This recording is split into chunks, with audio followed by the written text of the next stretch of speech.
Muito bem, por gentileza, abram suas Bíblias na Epístola de Judas, não os Iscariotes.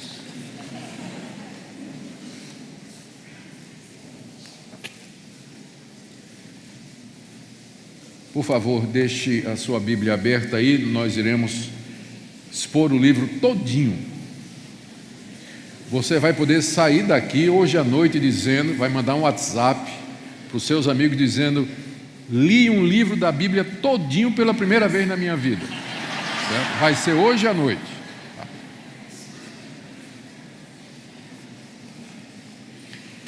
Epístola de Judas. O que eu vou fazer essa noite é mostrar a vocês de que maneira a Escritura era composta, de que forma o Novo Testamento foi escrito. Eu vou utilizar Judas exatamente porque aqui nós encontramos praticamente todos os princípios ou observações que poderiam ser feitas a respeito de quaisquer dos outros livros da Bíblia e outros, devido ao caráter peculiar, usando a palavra de Piper, que o livro de Judas tem. E vocês vão daqui a pouco descobrir por quê. O Judas aqui é o Judas, irmão de Jesus. Ele é mencionado lá em Mateus 13:55, em Marcos 6. É um dos três irmãos carnais de Jesus, filhos de Maria, mas não gerados pelo Espírito Santo no seu ventre. E ele se apresenta aqui como sendo irmão, ele se apresenta no verso 1 como sendo servo de Jesus Cristo, que era o seu irmão mais velho, e irmão de Tiago, que também era seu irmão, é mais um dos irmãos de Jesus, e que era aquele Tiago famoso que nós encontramos no não o apóstolo Tiago, mas o Tiago que era o líder da igreja de Jerusalém, que nós encontramos no livro de Atos, particularmente no capítulo 15, onde ele preside e fecha o concílio de Jerusalém, que discutiu o assunto da entrada e permanência dos gentios na comunidade cristã. Então ele escreve essa carta. A princípio ele tinha o objetivo de escrever alguma coisa sobre a salvação.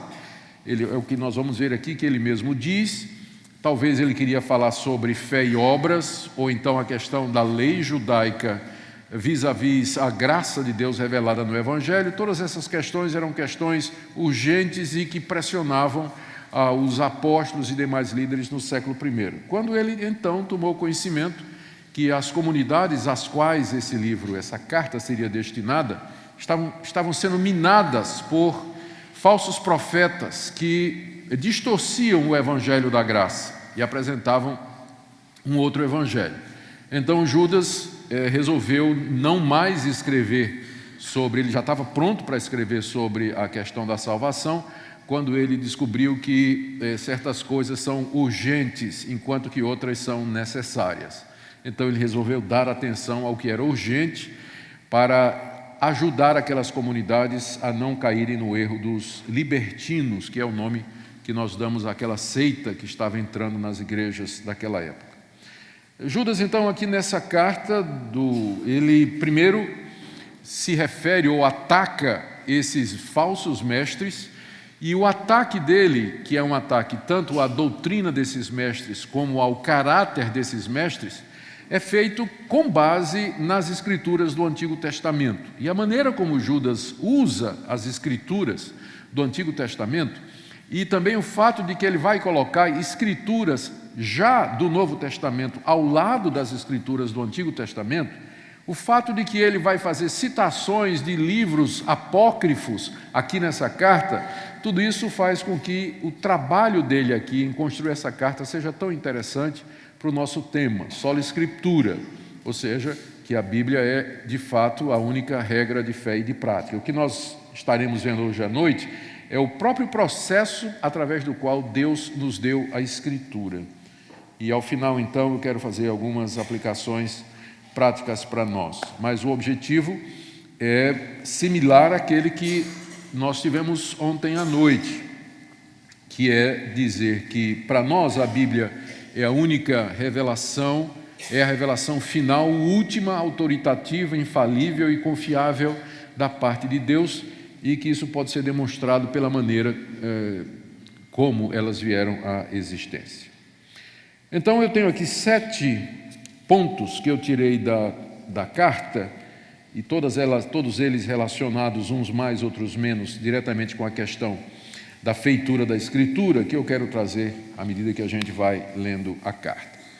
Então o meu primeiro ponto vai ser o seguinte: as cartas eram o meio pelo qual os apóstolos e seus associados instruíam as igrejas. Verso 1 a 4. Judas, servos de Jesus Cristo, irmão de Tiago, aos chamados, amados em Deus Pai e guardados em Jesus Cristo. Misericórdia, a paz e o amor vos sejam multiplicados. Amados, quando empregava toda diligência em escrever-vos acerca da nossa comum salvação, foi que me senti obrigado a corresponder-me convosco, exortando-vos a batalhardes diligentemente pela fé que uma vez por todas foi entregue aos santos.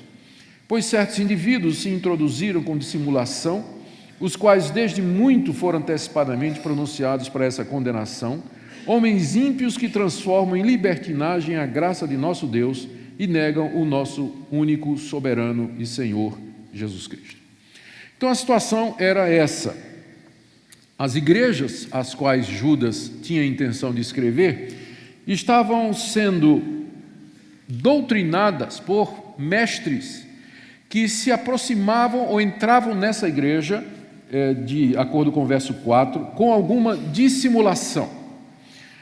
Ou seja, eles não declaravam a princípio quais eram as suas verdadeiras intenções, mas eles dissimulavam o alvo final deles, que era se apoderar daquelas congregações, tomar a liderança daquelas comunidades e então encaminhá-las naquilo que eles entendiam que era a verdade religiosa necessária e fundamental. É o que diz aí o início do verso 4, né? Judas tomou conhecimento que certos indivíduos, Judas sabia quem eram, mas ele prefere não citar o nome, porque às vezes não é bom citar nome não é bom, né? Não é. Então ele sabe quem são, não é? E diz certos indivíduos, a congregação sabia quem eram, certos indivíduos se introduziram com dissimulação. Os hereges não vêm com nome herege, né? Escrito na testa, não vêm. Eles se apresentam de forma dissimulada. Judas ainda nos informa aqui qual era a heresia deles, está no final do verso 4. Eram homens ímpios, a palavra ímpio significa aquele em que falta piedade ou religiosidade, que é uma característica do nosso relacionamento com Deus, embora parecessem religiosos, mas eles não eram pios, eles eram ímpios, eles não eram verdadeiramente religiosos, não tinham qualquer relacionamento com Deus. Homens ímpios que transformam em libertinagem a graça de nosso Deus. Esse tipo de heresia era muito comum no primeiro século, especialmente porque as pessoas a princípio não entendiam direito quais eram as implicações da doutrina da justificação pela graça mediante a fé em Jesus Cristo. Muitas pessoas imaginavam, concluíam erradamente que se a salvação é pela graça mediante a fé, então não é por obras. E se não é por obras, não importa de que maneira eu viva, e não importa quantos pecados eu cometa, ainda assim eu serei salvo, já que não é por obras que eu faça, mas pela fé que eu tenho em Cristo Jesus. E especialmente no ambiente do primeiro século, extremamente corrompido pelas religiões pagãs, pelo sincretismo e pelo apelo que havia na sociedade de participação nos cultos idólatras, nos festivais dedicados aos ídolos e na prostituição religiosa, que era muito conectada a isso, a tentação para os cristãos serem aceitos socialmente, participando dessas festas culturais e tudo mais, era muito grande. E não tardou a aparecer no primeiro século movimentos dentro do cristianismo, dizendo, por exemplo, que alguém poderia ser um discípulo de Cristo Jesus e frequentar os templos pagãos, comer os sacrifícios oferecidos aos ídolos e até praticar a prostituição cultual. Nós encontramos esses grupos em Corinto. Paulo trata disso no capítulo 6 da primeira carta aos Coríntios. Nós encontramos isso em Colossos, onde Paulo fala a respeito de libertinos também. Nós encontramos isso na primeira carta de Timóteo. Nós encontramos isso especialmente no Apocalipse, naquelas cartas que Jesus mandou que João escrevesse às 7 igrejas, onde ele fala dos nicolaítas, que eram seguidores de Nicolau, não de Nicodemos, Nicolau, tá certo?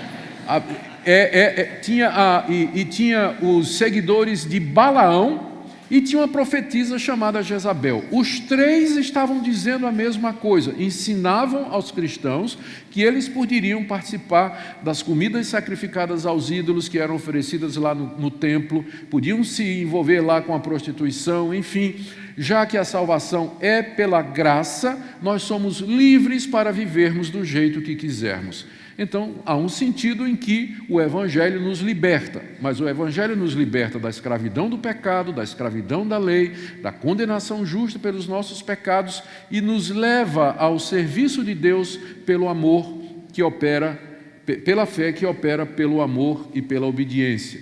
Então, longe de ser uma desculpa para uma vida em pecado, a graça que nos liberta do pecado e viver uma vida santa para Deus. Por isso, então, Judas, 4, que esses homens ímpios transformam em libertinagem a graça de Deus. E, portanto, negam a Jesus Cristo. Porque se você vai usar o Evangelho como desculpa para transar com seu namorado, para você viver vendo pornografia, para você viver na mentira, para você viver no ódio, na mágoa, no descaso com as coisas de Deus, no fim você está negando, ainda que você diga que é cristão, mas você está negando aquilo que Jesus Cristo fez na cruz do Calvário, que foi morrer não somente para perdoar meus pecados, mas também para me libertar do poder do pecado e da condenação da lei, para que eu sirva a Deus em novidade de espírito. Então, era esse o caráter da heresia que estava entrando. Era uma interpretação equivocada da obra de Cristo e de suas implicações. Como é que Judas, então, tratou desse assunto? Judas escreveu uma carta. Ele sentou e escreveu uma carta, que é essa carta que nós temos aqui. Ele poderia facilmente ter mandado emissários que fossem até aquelas igrejas e oralmente dissessem estas coisas, reunissem as igrejas e dissessem: olha, Judas mandou dizer o seguinte, isso. Ele poderia ter feito isso. Ou ele poderia ter dito assim: Deus, tu és o Deus que te revelaste no Antigo Testamento a Abraão, falaste face a face com Abraão, com Isaac e Jacó, aparecestes a Moisés, te revelastes em sonhos aos profetas, trazendo toda a verdade. Faz a mesma coisa com esses cristãos. Dá uma revelação para eles, aparece em sonhos para eles. Manda um profeta profetizar a respeito da verdade e tudo vai estar bem. Ele podia ter pedido isso a Deus, não podia? Não fez. Ele sentou e escreveu uma carta. Ele fez escritura. Por quê? Porque a escritura traz, é o registro infalível, autoritativo. Ele sabia que seria assim, que ele escreve como quem tem autoridade. Ele sabe que sua carta vai ser recebida e lida como se fosse palavra, como se ele estivesse ali, ele que fazia parte do círculo apostólico, como se ele estivesse ali presente na igreja, passando essas orientações. Então, as cartas, elas eram substitutas da presença do apóstolo. Quando o apóstolo não podia ir, ele não mandava alguém, um emissário, para contar de boca ou pedir a Deus um anjo para dizer à igreja ou corrigir a igreja. Ele mandava uma carta que funcionava como um substituto autorizado da presença do apóstolo. Era para ser lida nas igrejas, acatada e obedecida. Então é assim que a Escritura nasceu. Praticamente todo o Novo Testamento nasce por conta disso. Até os evangelhos, que à primeira instância parecem terem sido escritos assim. Vou contar a história de Jesus. Por contar a história de Jesus. Não era. Tinham objetivos apologéticos, tinham objetivos catequéticos, tinham objetivos de ajudar a igreja nascente a compreender a vida e a obra de Jesus. E o caminho que os apóstolos escolheram não foi nomear outros apóstolos depois deles, que oralmente transmitissem aquelas verdades de geração em geração e assim por diante. Mas eles escreveram, eles registraram, eles deixaram por escrito, porque esse é o caminho. Esse é o propósito de Deus, como então ele diz aqui no verso 3: meus irmãos, eu empregava toda a diligência em escrever-vos acerca da nossa comum salvação, quando me senti obrigado a me corresponder com vocês, exortando-vos a batalhar diligentemente pela fé que uma vez por todas já foi entregue aos santos. A fé que ele se refere aqui é o Evangelho, não é o ato de crer, mas aquilo em que nós devemos crer. Então, a fé, como sendo aquele conjunto de verdades que devem ser recebidas e cridas, ela já havia sido entregue de uma vez por todas aos santos. Ou seja, não há mais nada novo a ser acrescentado. A essa altura, quando Judas escreve, o núcleo duro do Evangelho, as verdades centrais do Evangelho, a obra de Cristo e suas implicações, já haviam sido espalhadas e pregadas pelo mundo de então. Igrejas haviam sido plantadas, cartas e livros e evangelhos já estavam sendo escritos. Não havia nada a ser acrescentado. A fé já havia sido dada de uma vez por todas. O que restava agora à igreja? Combater por essa fé. Como ele diz aqui, a batalhar pelo Evangelho, e batalhar de maneira diligente, significando um trabalho de defesa, um trabalho de argumentação apologética e difusão dessa verdade no mundo. E o caminho para isso era a Escritura, era o escrito apostólico. Esse é o meio. Você vê que não há sucessão apostólica, mas o que há é a sucessão do conteúdo apostólico através das Escrituras. Há muitos apóstolos hoje, autodenominados, mas eu não preciso de apóstolo, porque toda vez que eu abro esse livro, eu me encontro com o apóstolo Mateus, eu me encontro com o apóstolo Paulo, eu me encontro com o apóstolo João, me encontro com o apóstolo Pedro, me encontro com Judas, um homem do grupo apostólico. É por isso que nós dizemos que a igreja, ela é apostólica, porque ela está fundada nos escritos dos apóstolos. Ela está fundada nos escritos dos apóstolos. Esse é meu primeiro ponto nessa noite, que Escritura era o meio pelo qual, ou foi o meio pelo qual, os apóstolos preservaram a verdade e a difundiram e aplicaram às igrejas nascentes do século I, e daí então se tornaram a regra de fé e prática para toda a comunidade cristã até o dia de hoje. O segundo ponto está aí do verso 5 a 7, que a base dos escritos apostólicos do Novo Testamento eram as escrituras do Antigo Testamento. Embora estes escritores do Novo Testamento eram inspirados por Deus e guiados por Deus, a inspiração consistia em preservá-los de escrever aquilo que não fosse verdade. Contudo, eles nada fizeram sem refletir, ecoar ou se basear nas escrituras anteriores. Vejo aqui do verso 5 até o verso 7, onde Judas cita 3 exemplos do Antigo Testamento para justificar ou para mostrar a condenação desses falsos mestres. Verso 5: quero, pois, lembrar-vos, embora já estejais cientes de tudo uma vez por todas, que o Senhor, tendo libertado um povo, tirando da terra do Egito, destruiu depois os que não creram. E a anjos, os que não guardaram seu estado original, mas abandonaram seu próprio domicílio, ele tem guardado sob trevas em algemas eternas para o juízo do grande dia. Como Sodoma e Gomorra e as cidades circunvizinhas, que havendo-se entregado à prostituição como aqueles, seguindo após outra carne, são postas para exemplo do fogo eterno, sofrendo punição. Judas cita 3 exemplos do Antigo Testamento, das escrituras do Antigo Testamento. Na época de Judas, as escrituras do Antigo Testamento já representavam um corpo fechado e completo de escritos, aceitos inclusive pelos próprios judeus. Judas então apela autoritativamente para as escrituras do Antigo Testamento, tirando 3 exemplos. Ele pega 3 episódios bíblicos que ele vê que tem uma aplicação direta para a presente situação.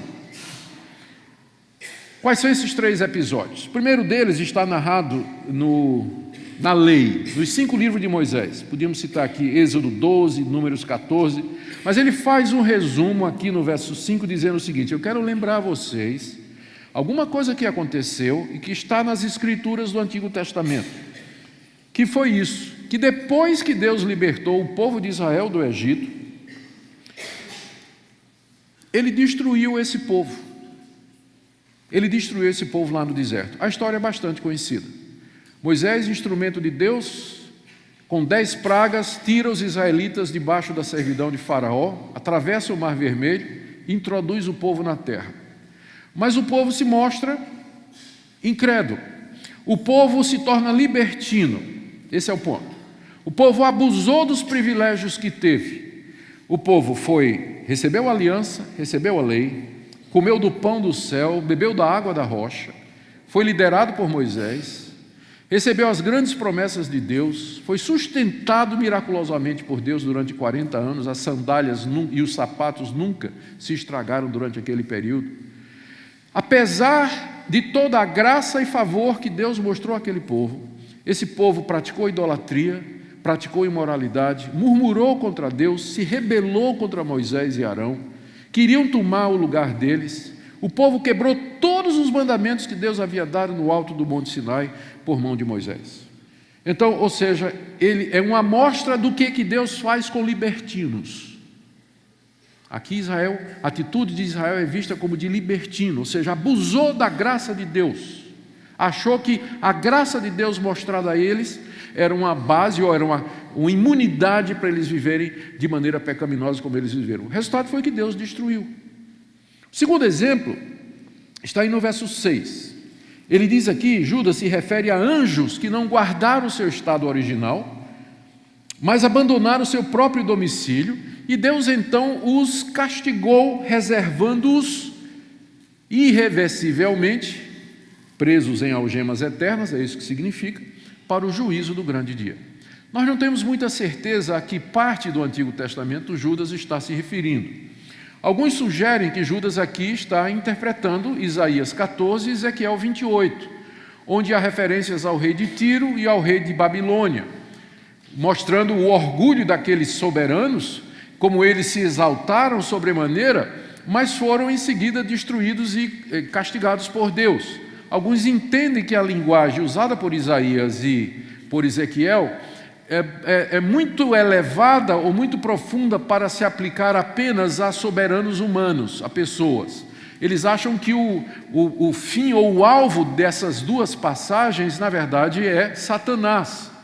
E que então o que Isaías e Ezequiel estariam dizendo no final, ou se referindo, era exatamente isso, a queda dos anjos do seu estado original e o castigo que seguiu depois deles. Como é que encaixa aqui esse uso no propósito de Judas? É porque seria mais um caso de libertinagem. Esses anjos, tendo sido agraciados por Deus com glória, majestade, poder, uma posição elevada diante de Deus, eles não se conformaram com isso, eles não permaneceram no seu domicílio, na sua situação, mas eles queriam mais. Eles queriam o lugar do próprio Deus. Então Deus os precipita das regiões celestes, tira-os da sua presença e os acorrenta no sentido de que determina que a destruição deles é irreversível, como alguém condenado à morte que está preso aguardando somente aquele momento. Então aqui seria uma referência a essas passagens. É claro, vocês sabem que vai ter gente aqui que está dizendo que Judas está se referindo a Gênesis 6, que os filhos de Deus desceram para casar com as filhas dos homens, mas aí nós teríamos que dizer que anjo gosta de sexo, né? Quando Jesus disse que no céu os anjos não casam nem se dão em casamento. Tem até uma interpretação rabínica que diz que os anjos ficaram atraídos pelos longos cabelos femininos. E a base é 1 Coríntios 11, quando Paulo diz para a mulher, use o véu por causa dos anjos. Não diz lá? É como se dissesse, irmã, usa o véu, porque senão, de repente, tu abre os olhos e tem um anjão aí ao teu lado, né? Essa é uma interpretação que aparece no Apocalipse de Enoque e em alguns pais da igreja mais antigos e que não tem, eu entendo, nenhuma fundamentação. é mais fácil entender que Judas prefere, vamos achar primeiro uma base para Judas no Antigo Testamento do que na literatura apócrifa ou nessas interpretações fantasiosas. Mas o meu ponto é que ele está apelando, mais uma vez, para a autoridade de relatos antigos, e eu entendo que bíblicos, Isaías e Ezequiel, como base da argumentação para ele escrever o que ele está escrevendo. O terceiro episódio está no verso 7, é o caso de Sodoma e Gomorra, que está registrado em Gênesis 19. Aqui, Judas diz que Sodoma e Gomorra, os habitantes de Sodoma e Gomorra, foram libertinos, porque eles, o texto diz, eles se entregaram à prostituição, seguindo após outra carne, uma referência à prática antinatural que havia naquelas cidades do homossexualismo. Ou seja, é mais um abuso da graça de Deus. Da mesma forma que os anjos não se contentaram com sua posição no céu, então os homens de Sodoma e Gomorra não se contentaram com seu gênero definido biologicamente e foram os primeiros a adotar a ideologia de gênero e resolveram fazer o que eles achavam que deviam fazer. E Deus então, diz aqui Judas, os condenou. Aquelas cidades são postas para exemplo do fogo eterno, sofrendo punição. O que é que eu quero mostrar aqui? O que Judas, na tentativa de alertar os seus leitores de o que é que aconteceria se eles seguissem os falsos mestres que diziam que eles podiam abusar da graça de Deus, Judas pega 3 exemplos do Antigo Testamento, das Escrituras do Antigo Testamento, e diz: olha, se vocês seguirem esses mestres, o que vai acontecer com vocês é a mesma coisa que aconteceu com Israel, está lá no livro de Êxodo, é a mesma coisa que aconteceu com os anjos, está lá nos profetas, é a mesma coisa que aconteceu com Sodoma e Gomorra, está lá no livro de Gênesis. Meu ponto é que todos os escritos neotestamentários, eles, ao serem elaborados, invariavelmente eles refletem, ecoam, citam ou se baseiam, se fundamentam nas Escrituras do Antigo Testamento. Isso é importante para nós para afirmar a coesão da Escritura, a sua unidade, a sua uniformidade. Embora ela tenha sido escrita por gente tão diferente, em lugares tão diferentes, em épocas distintas, com objetivos distintos, contudo, é um ensino só, é um conteúdo só, é um edifício onde as últimas partes são edificadas sobre as partes anteriores. É assim que a Escritura foi feita. Por isso a gente pode confiar nela, porque há uma unidade, há uma coesão de pensamento como em nenhum outro tipo de literatura. Sim, mas talvez aqui eu devia aproveitar para dizer também, quando a gente diz que a Bíblia é para nós, a Escritura é a revelação final, última de Deus, e nós temos vários argumentos para isso. Isso não quer dizer que a gente sempre tenha uma compreensão clara do que é que ela diz em todos os pontos. Como eu disse, há disputas aqui sobre a que escritura Judas está se referindo quando ele cita aqui o caso dos anjos. Cita aqui o caso dos anjos. Então, nem sempre nós vamos ter clareza completa em todas as partes da Escritura. Mas o seu conteúdo final, a sua mensagem última, ela é muito clara e coerente de Gênesis a Apocalipse. Terceiro ponto aqui é um ponto um pouquinho mais complicado. Eu não sei de que maneira eu vou dizer isso aqui, mas eu confio que vocês vão entender. Pela inspiração divina, os autores das Escrituras foram capazes de discernir a verdade de Deus em meio a diversas fontes que estavam disponíveis para eles. Eu estou dizendo isso porque aqui do verso 8 a 10, Judas faz uma citação de um episódio que aconteceu com Moisés, que não está em lugar nenhum do Antigo Testamento, mas aparece num livro apócrifo chamado Testamento de Moisés.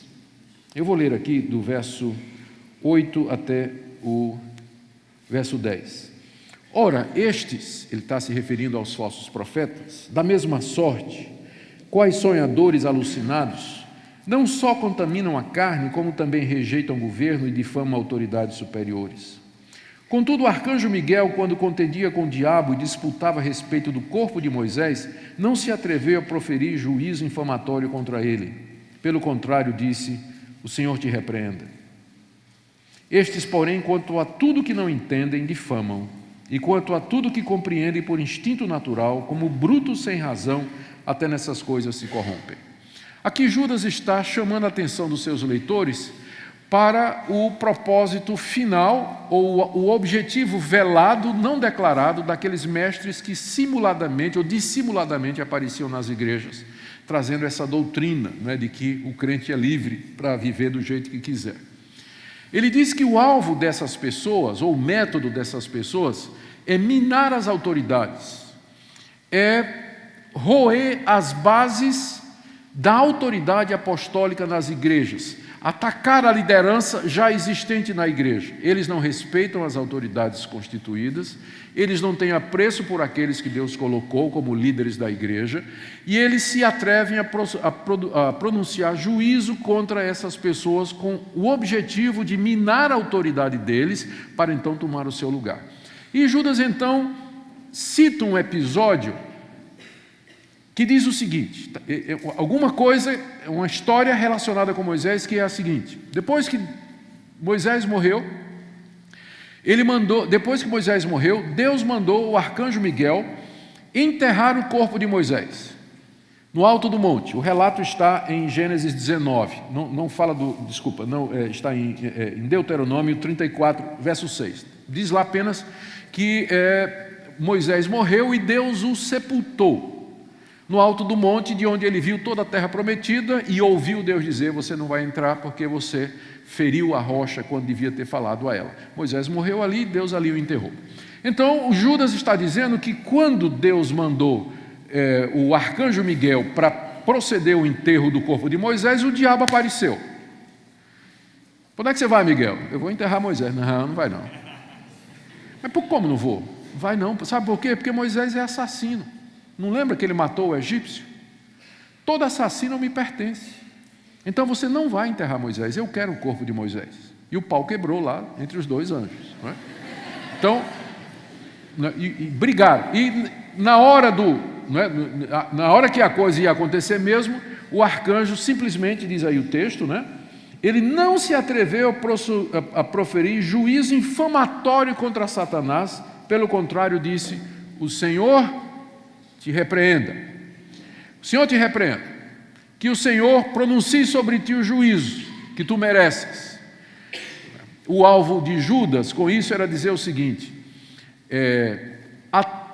o anjo Miguel, aquela autoridade da parte de Deus, ele não proferiu um juízo infamatório contra Satanás, que é um arcanjo caído. Mas esses homens que estão aí no meio de vocês, eles ficam criticando as autoridades, eles ficam difamando os poderes, aqueles líderes que Deus colocou. Mais uma vez, Judas está apelando para uma história do Antigo Testamento como base para o seu ensino. Só que dessa feita, a história não está no Antigo Testamento. A história aparece num livro apócrifo chamado Testamento de Moisés. Um livro que foi escrito aí no período dos Macabeus, há cerca de 150 anos antes de Cristo, e que relata conta algumas histórias, alguns episódios de como se Moisés estivesse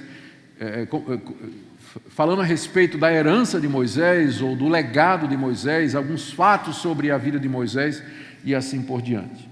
Então esse aqui é o problema.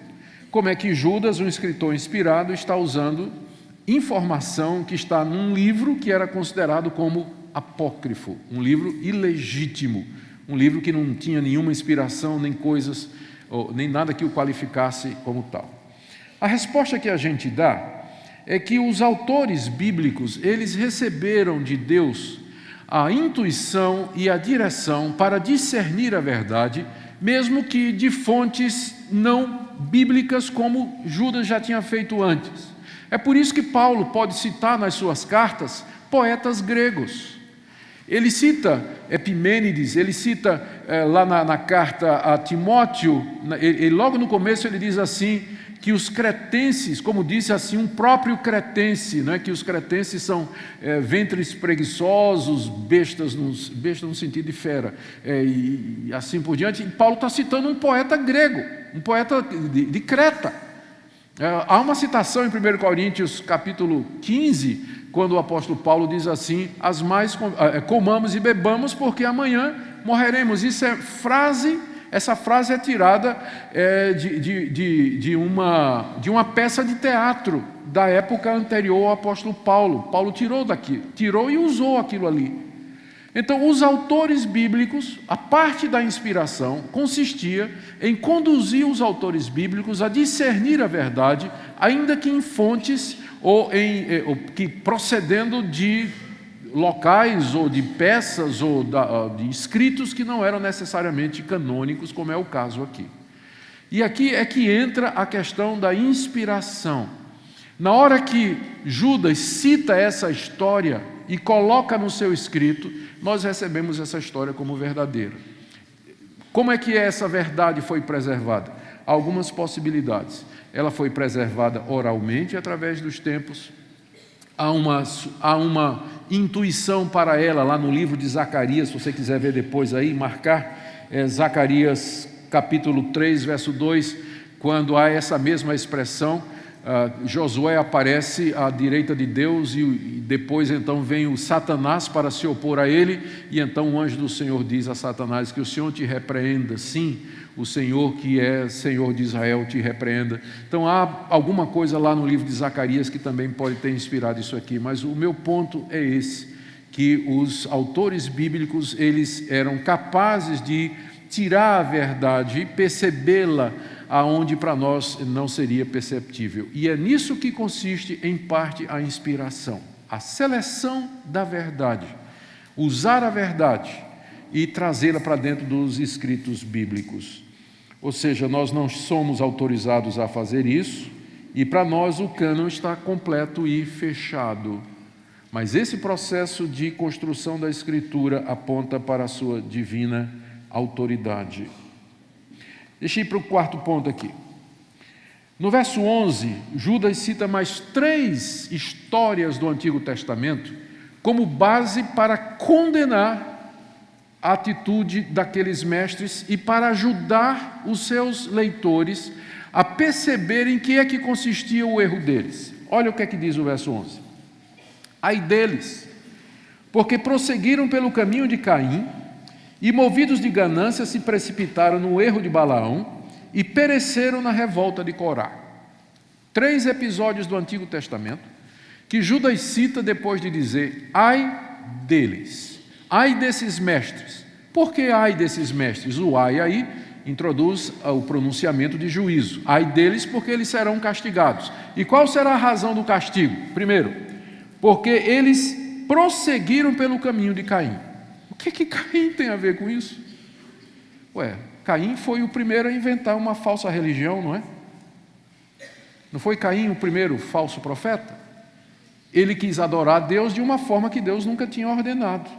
A forma que Deus havia ordenado no jardim, implicitamente, é que ele então, e que foi dito a Adão, e que foi aprendido por Abel, é que para se aproximar de Deus tinha que haver derramamento de sangue. Tanto é que quando Abel se aproxima de Deus derramando o sangue de animais, diz lá que Deus aceitou o seu sacrifício.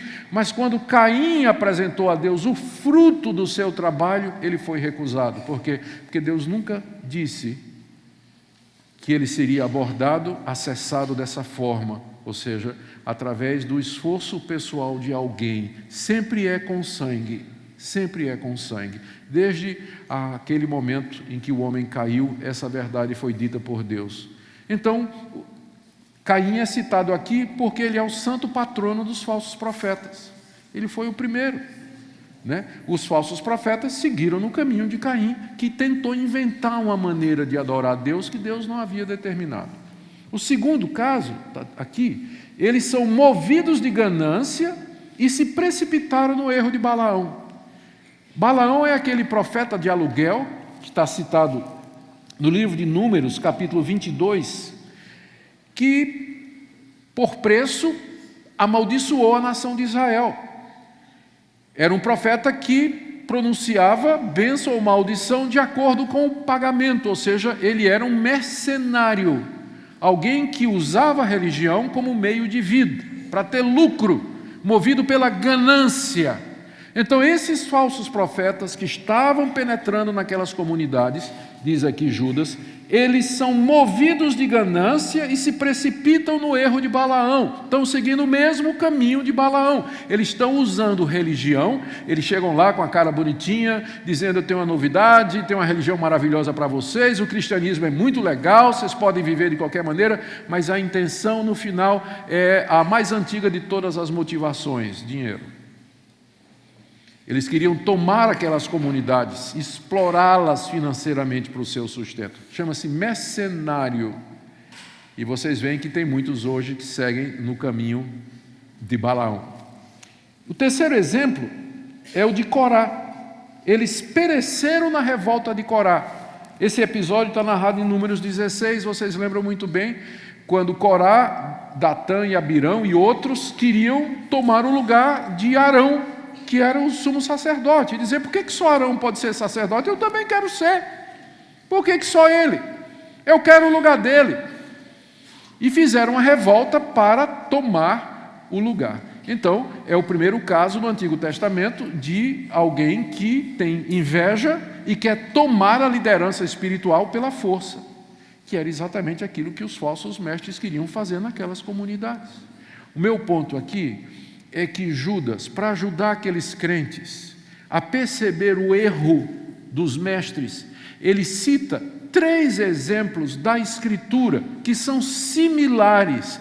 E o raciocínio é mais ou menos o seguinte: se esses homens, Caim, Balaão e Corá, eles foram condenados por Deus, e de fato foram, todos eles receberam o castigo pelos erros deles, e a causa foi que eles torceram a verdade e usaram a verdadeira religião como por intenções escusas, querendo inventar meios de adorar a Deus, fazer um meio de vida, um pé de meia, ou simplesmente porque eles queriam prestígio e autoridade num cargo religioso. Então, esses mestres essas pessoas que estão fazendo a mesma coisa, eles são tão falsos mestres como esses falsos mestres do Antigo Testamento. Ou seja, a base que eu tenho hoje para dizer fulano de tal é um falso profeta é só a Escritura. Eu não tenho outra base para dizer. Como é que eu vou discernir a verdade e o erro hoje, nesse mercado enorme de ideias e de religiões que nos cerca? Como é que eu vou saber a verdade? Então nós vamos ter que fazer o que Judas faz aqui. Ele pega os exemplos de falsos profetas que estão na Escritura e diz: se eles, ou se esse grupo, se essa linha, se essa pessoa, se esse ministério está fazendo a mesma coisa de Caim inventando religião, de Balaão fazendo por dinheiro, ou de Corá querendo prestígio religioso, então eles são falsos profetas e eles devem ser evitados. Somente se nós tivermos esse conceito de sola Escritura é que nós podemos nos defender dos erros e das heresias, porque a Bíblia, ela se torna o juiz final em toda discussão teológica e doutrinária. O Espírito Santo falando através dela. Vamos para o 5º ponto. Está aí do verso 12 a 13. Aqui eu tentei achar alguma coisa que pudesse assim dizer: Judas aqui está usando Escritura, ou está se valendo da Escritura, mas não está. 12 a 13. Mas aí eu achei do contrário, resolvi falar do contrário. E aqui é uma coisa interessante. Nós vimos até agora, basicamente, que Judas, quase tudo que ele diz aqui, ele está amarrando no Antigo Testamento. Está citando, comprovando, usando como base, fazendo aplicação. Mas aqui, do verso 12 até o verso 13, Judas é, entre aspas, original. Eu não consigo encontrar no Antigo Testamento, nem nas palavras de Jesus, nem em nenhuma outra fonte disponível da época que poderia explicar o que é que Judas está dizendo aqui. Então a explicação é o seguinte: aqui é a contribuição individual que Judas dá na formação da Escritura. Estes homens, verso 12, são como rochas submersas em vossas festas de fraternidade, banqueteando-se juntos sem qualquer recato, pastores que a si mesmos se apacentam, talvez uma referência a Jeremias aqui, nuvens sem água, impelidas pelos ventos, árvores em plena estação dos frutos, destes desprovidas, talvez uma referência a Salmo 1, duplamente mortas, desarraigadas, ondas bravias do mar que espumam as suas próprias sujidades, estrelas errantes para as quais tem sido guardada a negridão das trevas para sempre. O que nós encontramos aqui é uma coleção de metáforas tiradas da natureza, que Judas usa para descrever o caráter reprovado daqueles falsos mestres. E você não vai encontrar coisa semelhante no Antigo Testamento, nem do ensino de Jesus. Ele fala aqui, rochas submersas, é uma figura tirada da navegação. Eu cresci em Recife, cidade praieira, praias maravilhosas, que tem um nome exatamente porque as praias são protegidas por uma fileira de arrecifes, não é? E sempre andei de barco, de lancha, de jangada lá, quando moleque, e todo mundo sabia que era um perigo você seguir naquela região, a uma determinada distância da praia, com a maré cheia. Por quê? Porque a maré subia apenas um pouquinho acima dos arrecifes e cobria os arrecifes. Então, se você não conhecesse e você viesse ali, aquelas rochas submersas eram um perigo para a navegação. Porque você não via, mas ela estava logo abaixo da superfície da água e o casco da sua embarcação se arrebentava ali se você não soubesse exatamente onde elas estavam. Judas diz que esses homens são como rochas submersas, eles estão lá na igreja, mas o perigo que eles representam está abaixo da linha d'água, não é visível. O erro, a heresia, nem sempre é claro, está abaixo da linha d'água. Então eles são como rochas submersas. Ele em seguida fala, em vossas festas de fraternidade. As festas de fraternidade eram festas que eram feitas, eram aqueles encontros que os cristãos faziam no primeiro século, onde cada um trazia comida e eles celebravam, comiam juntos, se alegravam e aí no meio eles paravam para celebrar a ceia do Senhor. Então, nem sempre a ceia do Senhor é celebrada como nós celebramos hoje. A gente tem um momento de culto, não tem jantar, não tem nada, e lá a gente parte o pão, bebe o cálice e pronto. Mas no primeiro século, a ceia era celebrada no meio das festas de fraternidade. Está lá em 1 Coríntios, capítulo 11, e se explica porque é que Paulo diz, irmãos, quando vocês se reúnem, vocês esperem uns pelos outros, não comam precipitadamente, mas esperem para comer todos juntos. A gente pensa que Paulo está dizendo assim, ao receber o pãozinho, você fica esperando, nós vamos comer todos juntos. Que a gente está lendo o texto à luz da nossa prática hoje, mas não era, está se referindo exatamente ao jantar lá, que aí os ricos começavam a comer, os pobrezinhos, era a única chance que eles tinham por semana para ter uma comida decente, ficava lá sem nada, A turma bebia, Paulo disse, tem gente que se embriaga, então é óbvio que não era cálice de suco de uva, como nós temos hoje, Era óbvio que era uma festa e não era regada que suco, com certeza.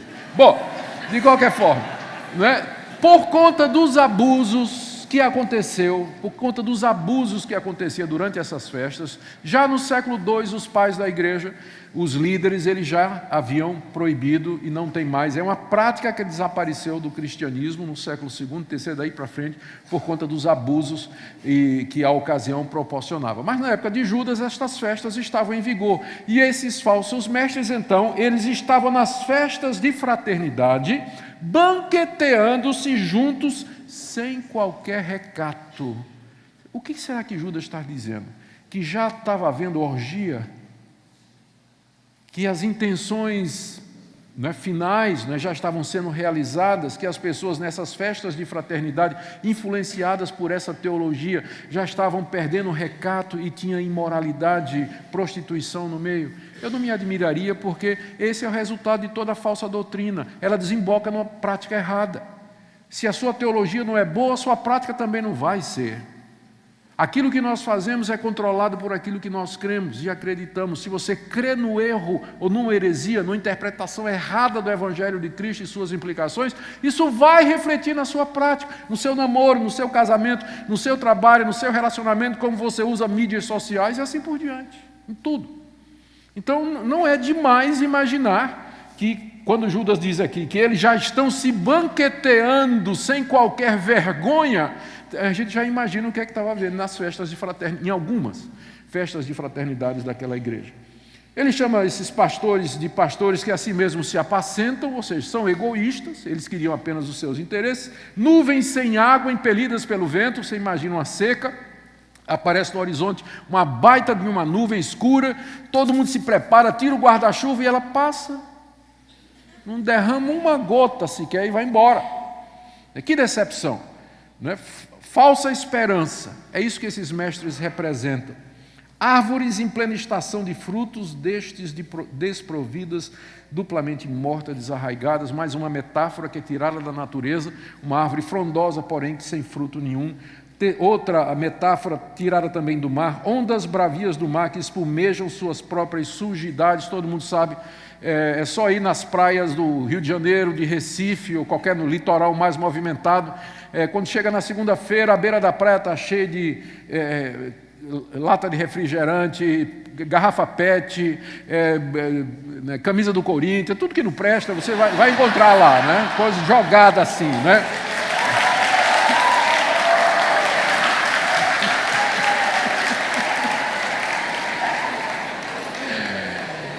Ô Vinícius, eu tenho que sair escoltado daqui hoje, hein, Vinícius?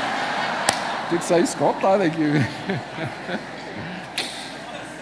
Tirando a camisa, não é verdade? O pessoal joga no mar e o mar espumeja as suas sujidades. Não é? Então, os falsos mestres são assim. Cedo ou tarde, eles vão colocar para fora toda a sujeira que está dentro deles. Esse é o ponto da comparação, não é? Ondas bravias do mar que espumejam sua própria sujidade. Estrelas errantes, que são, a gente chama de estrela cadente, né? Para as quais tem sido guardada a negridão das trevas para sempre. Elas riscam o céu, brilham por um instante e depois elas se perdem na escuridão e nunca mais voltam. Assim são os falsos mestres diante de Deus e do juízo de Deus. Então, essas figuras todas aqui, você não encontra paralelo no Antigo Testamento, mas o modelo de tirar metáforas da natureza e usá-las no sentido espiritual, com certeza Judas aprendeu com seu irmão mais velho, Jesus Cristo, porque Jesus é um mestre em fazer isso, como os evangelhos nos mostram. Mas aqui ele tem material original, o que me leva a mais um ponto sobre a maneira como a Escritura foi composta. Deus usou as personalidades, o conhecimento de cada autor individual. A inspiração da Escritura não significa que Deus anulou a personalidade do intérprete. Por isso que você vê na Escritura o grego bonito, majestoso de Lucas e o grego um pouquinho mais simples de Marcos. Você vê o grego do amanuense da segunda de Pedro, que é um grego elevadíssimo, e você que é diferente, por exemplo, do grego koiné, comum que é usado pelo apóstolo Paulo, apesar de com toda essa maestria. O escritor de Hebreus tem um grego cheio de rapax legomena, que são palavras que são usadas apenas uma vez. O vocabulário do cara, ou da mulher, porque tem uma teoria que diz que foi a mulher que escreveu o Hebreus. Vocês conhecem, né? Não vou nem dizer porque... Não conhece, não? Não vou contar, não. É porque o pessoal fica insistindo, então vou contar. É porque diz lá... No final, né, ninguém sabe quem escreveu Hebreu, mas no final diz assim, é a maior carta do Novo Testamento e no final termina dizendo, eis que vos escrevi resumidamente. Então, por isso tem... Foi por isso. Foi mal, não foi? Perdi minha audiência feminina aqui. Foi mal. Bom, mas se foi uma mulher, ela tinha um grego que dava pau em todos os demais autores masculinos do Novo Testamento, tá certo? Priscila é o nome da candidata, né? Mas são todos diferentes. Você percebe a diferença no estilo. Marcos, por exemplo, no seu evangelho, ele está o tempo todo dizendo então, imediatamente depois, Marcos parece que está com pressa. E você vê o estilo de João, como é diferente. Você vê o hebraico erudito de Isaías, você compara com o de Jeremias, por exemplo. As personalidades, as características, o estilo são completamente diferentes. Então, a inspiração não representa isso, que Deus simplesmente ditou do céu, mas Ele usou a personalidade humana, o conhecimento da pessoa, e através do instrumento humano, Ele produziu aquilo que é para nós a sua verdade final. A inspiração consiste, aqui é bom dizer, não é na infalibilidade do autor, Porque mesmo que Pedro, vou pegar o exemplo de Pedro, foi inspirado por Deus para escrever o que ele escreveu, contudo, teve uma hora que ele teve que ser repreendido pelo apóstolo Paulo, lá em Gálatas capítulo 2. Então, a inspiração não garantia a infalibilidade do autor em todas as coisas, mas naquele momento em que ele estava produzindo escritura, ali o Espírito Santo preservava aquele autor do erro e usava a sua personalidade na produção da revelação de Deus. Então, é um exemplo, esse é um caso aqui, né? O estilo de Judas transparece aqui com toda clareza quando ele usa todo esse tipo de alegorias. Meu penúltimo ponto aqui, está do verso 14 a 19, é o sexto. Nós vamos ver agora, eu vou mostrar como os escritos do Novo Testamento cedo foram colocados ao lado do Antigo, com o mesmo ponto de autoridade.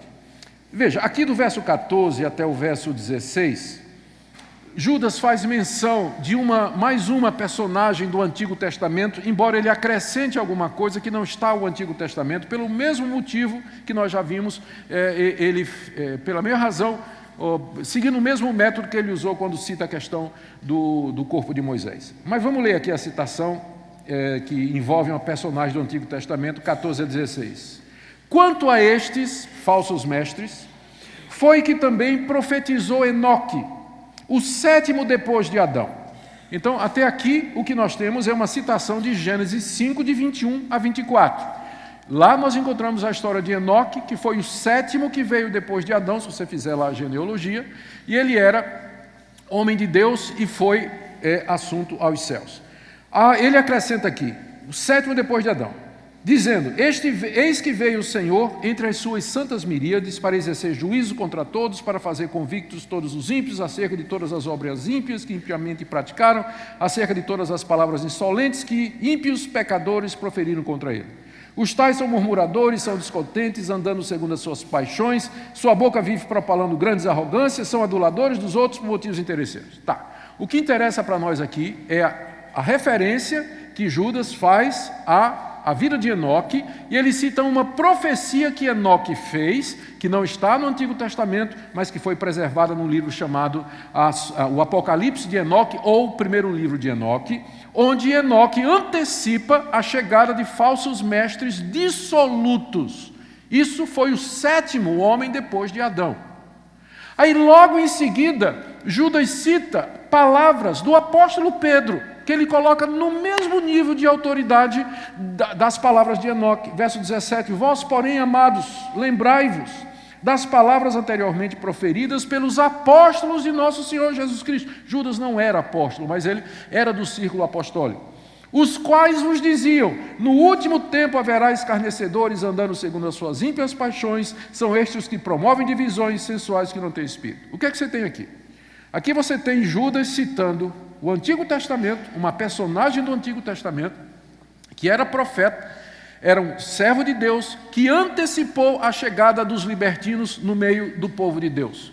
E ao lado dessa profecia de Enoque, Judas coloca as palavras de Pedro, porque essas palavras aqui, no último tempo haverá escarnecedores andando segundo as suas ímpias paixões, está lá na 2 de Pedro, capítulo 3, verso 3. Ou seja, Judas já tem consciência de que na sua época a Escritura estava sendo produzida. E ele é capaz de citar passagem dos apóstolos e colocá-las em pé de igualdade com citações do Antigo Testamento, para provar o seu ponto, que o surgimento dos falsos mestres não deveria representar uma surpresa para nós, porque Enoque disse que eles viriam, o sétimo depois de Adão, e os apóstolos de Jesus que estão vivos entre nós, na época de Judas, também estão dizendo a mesma coisa. Ou seja, já há consciência no Novo Testamento da produção de escritura, de escritos que têm a mesma base, o mesmo status de escritura e palavra de Deus. Mas meu último ponto aqui, porque há 1 minuto atrás eu tinha 1 minuto, então vamos terminar. Depois de ter dito tudo isso, depois de ter falado tudo isso, tudo embasado na Escritura, refletido na Escritura, com a autoridade da Escritura, Judas então se vira para a igreja. Do verso 20 ao verso 23, ele diz o seguinte: vós, porém, amados, edificando-vos na vossa fé santíssima, orando no Espírito Santo, Guardai-vos no amor de Deus, esperando a misericórdia de nosso Senhor Jesus Cristo para a vida eterna. Compadecei-vos de alguns que estão na dúvida, salvai-os arrebatando-os do fogo. Quanto a outros, sede também compassivos em temor, detestando até a roupa contaminada pela carne. Aqui Judas se vira agora para a igreja, até agora ele estava condenando os falsos mestres, agora ele se vira para a igreja, aquelas ovelhas que estavam sendo enganadas, que estavam sendo iludidas e persuadidas, ele diz, a igreja tem que cuidar, compadecer-se desses que estão sendo iludidos. O porém, aí no verso 20, significa que todas essas exortações, vocês têm que se edificar na fé, orar no Espírito, guardar-se no amor de Deus, esperar a misericórdia do nosso Senhor Jesus Cristo, é a conclusão de tudo o que ele diz. Meu ponto é que aqui nós temos uma característica das Escrituras, é que toda ação, direção, exortação e aplicação sempre é feita com base na autoridade das Escrituras. Primeiro, Judas estabelece a base. Esses caras são falsos profetas. A prova está aqui. Ele argumenta a partir do Antigo Testamento. A prova é essa aqui. Agora, à luz disso, porém, vocês não são como eles. Vocês vão se cuidar, vocês vão se edificar na fé, vocês vão orar, vocês vão se manter puros, vocês vão se manter longe desse pessoal e vocês vão ter compaixão e vocês vão ajudar aqueles que estão em dúvida. Ou seja, a ação da igreja, ela está baseada na Escritura Sagrada. Nós não temos nenhuma autoridade, atenção pastores, atenção líderes, nós não temos nenhuma autoridade para dizer à igreja ou aos crentes para fazer coisa alguma se não tiver base bíblica. Se não tiver base bíblica, e eu vou dizer uma coisa aqui, não quero ser mal interpretado, se você estiver numa igreja em que o seu pastor, o seu conselho, o seu líder, o que for, quiser obrigar você a fazer alguma coisa que não tem fundamentação bíblica, você está desobrigado, você tem que tratar com respeito, e usar os canais da sua igreja para questionar aquilo ali, mas a sua consciência está presa à palavra de Deus, presa à palavra de Deus. E nós não temos que obedecer a homens que são desprovidos da verdade e que não têm fundamentação bíblica. O livro termina no verso 24 a 25, porque eu disse que a gente ia ler o livro todo, né? Ora, aquele que é poderoso para vos guardar de tropeços e para vos apresentar com exultação imaculados diante de sua glória, ao único Deus, nosso Salvador, mediante Jesus Cristo, Senhor nosso, glória, majestade, império e soberania, antes de todas as eras, agora e para todos os séculos. Amém. Nessa doxologia que encerra o livro, Judas expressa sua confiança de que Deus haverá de guardá-los. Veja aqui como é interessante, eu não consigo resistir a fazer isso que eu vou fazer agora. Até o verso 23, Judas está dizendo assim, corram, se esforcem, cuidem de vocês, preste atenção no que esses caras estão dizendo. Aí do verso 24 em diante ele diz, ora, aquele que é poderoso para vos guardar de tropeços. Então, por um lado ele diz, não tropece. Por outro ele diz, quem guarda você de tropeçar é Deus. Perceberam aqui? Não é? Que é aquilo que a gente sempre diz. É a compatibilidade entre a responsabilidade humana, não tropece, e a soberania de Deus. É Deus que vai guardar vocês de tropeço e vos apresentará com exultação imaculados diante da sua glória. As duas coisas andam juntas. Nossa responsabilidade e a nossa confiança na soberania de Deus, que é fiel e que prometeu. Amém? Sola Escritura. Qual a importância disso? No discernimento da verdade, na ação e prática da igreja. Por isso, estude, medite, como nós ouvimos Franklin falar hoje de manhã. E eu queria fechar com uma palavrinha só. A importância da vida em comunidade. Porque você, na certa, quando me ouviu falar aqui, você disse, puxa, alguns de vocês devem ter dito, eu nunca tinha ouvido falar disso, ou eu nunca tinha percebido essa interpretação, ou coisas do gênero assim. Essa é a razão pela qual a Escritura deve ser lida, conhecida, vivida e praticada em comunhão com os irmãos. A importância de você viver em comunidade, em igreja, onde você vai ser ministrado, você vai ouvir outras pessoas e você vai ser ensinado a viver a palavra de Deus. Que Deus assim nos ajude, irmãos, e que nós vivamos gratos por Ele nos ter dado a sua palavra escrita e que ficará para todos sempre. Amém?